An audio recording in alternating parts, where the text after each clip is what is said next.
You know who's making it happen? My fucking boy Luka Doncic, who's out here getting the fat bag. Okay, 5 years, $207 million, getting paid. My boy, he's out That's here in Slovenia, and the entire Mavs front office flew out there and said, "You know what? We're gonna give you this money right now." Signed a Supermax deal, and it's tied into Dallas until what? I can't do math. What, 2026, 2027?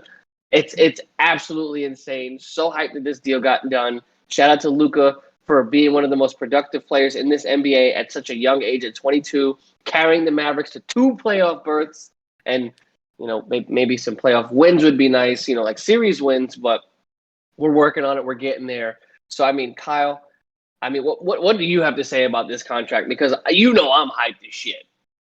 Oh, it's great for Luka. I mean, Luka deserves it. He's one of the best players under the age of 25 that we've ever seen. So, to me, I'll be honest with you. You were a little bit hesitant a couple weeks ago, even a couple months ago, I about was. the about this deal maybe not going through because of all of the drama that had taken place with Rick Carlisle being gone, their GM being fired in the process, and there was a little bit of hesitancy on your part on whether or not that this deal could get done. I was on the mindset that this deal was going to happen. It was just a matter of when, not if. So I am glad that Dallas and Luka were able to come to terms on this deal. I mean, 5 years, $207 million. That's wild. And he's how old? 22? 22. Hey, Jeez. for a point of reference, guys, Steph just signed a 4-year, $215 million deal at age what, 33, 32? He's in his And mid 30s. Luka got this at 22, just to put that all into perspective. Yeah, wait till he re-ups when he's 27.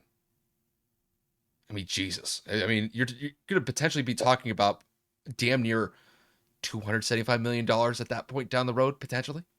I mean, hey man, Mark Cuban said it last year. There's no way he lets Luka walk out of Dallas, and he would rather let his wife divorce him than let Luka leave. So I I, feel like that statement was very much I, justified. I mean, Luka is going to be the best player in basketball at some point. Within the next 3 to 5 years, he will be the best player in basketball. I agree Just completely. because you still have to get through Steph, you still have to get through KD, and those guys, their production will start to dip once they get into their mid to late 30s. And then that's where I think you're just going to see Luka take off, and he will be the face of the NBA without a doubt. Now, the question that I have for you is, where does this leave Dallas now? What's their next move? As a whole, in terms of the organization, we re-signed Tim Hardaway Jr., we signed Reggie Bullock, we signed Sterling Brown, and that seems to be it. We brought back Willie Cauley-Stein, and there's a couple of other players on the roster that we're either looking to move in the acquisition or attempted acquisition of Goran Dragic. Maybe there's a couple of other free agents that maybe Dallas is looking to acquire, but from what I'm understanding, what I'm hearing in terms of the rumor mill and Dallas's front office, they believe that we're done. In terms of free agency, I'm not going to believe that until Goran Dragic is either in Toronto and signs an extension or is in Dallas come opening night. So we'll see what happens on that front. But as an organization, I don't know if this is enough for us to go out there and compete and win a championship. KP is really going to have to come out here and show me that he can carry the load in terms of his ability as a second fiddle, second superstar, as a running mate with Luka. Jason Kidd's got to show me that he can run this team properly. Nico has got to show me that he can run from the GM side, and so on and so forth. The structure of the team itself from a roster perspective is not a good one, especially not to compete in the Western Conference. I see us kind of flirting with the 6 through 8 seeds for the remainder of this time until we clear up some cap space and go maybe acquire one other big free agent name, depending on how KP does this season. Maybe trade him in the offseason because we know we have another 2 years left on that deal after this year. So I really do not know what's going to happen. And yeah, I'm not necessarily excited for the coming season because I know that it's going to be a struggle to watch basically the same exact roster do the same exact thing we did last year. But I mean, we'll see what happens. I don't know if Goran Dragic will help this team kind of solidify the point guard position. I don't know if bringing back Dennis Smith Jr. on a veteran minimum deal, because there's apparently mutual interest in both parties to bring him back. But he thrived under the Rick Carlisle system, so I don't know what he's going to do under Jason Kidd's system.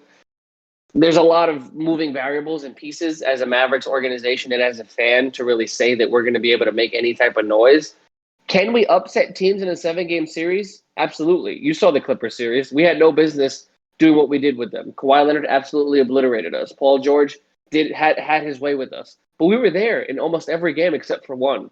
So I'm not going to say that a championship run like we had in 2011 is impossible. It just seems unlikely. And until we make another move in terms for a big ass free agent, I don't know if we're going to be able to do anything in Luka's prime.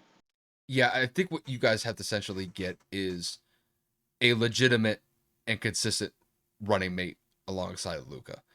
I don't think Kristaps is that guy.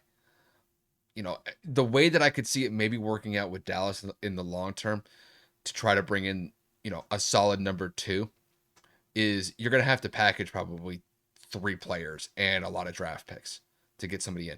It's going to have to be something like, Kristaps, maybe Tim Hardaway Jr., and then maybe another player on top of that, and then probably maybe 3 or 4 draft picks to bring in a solid running mate alongside Luka.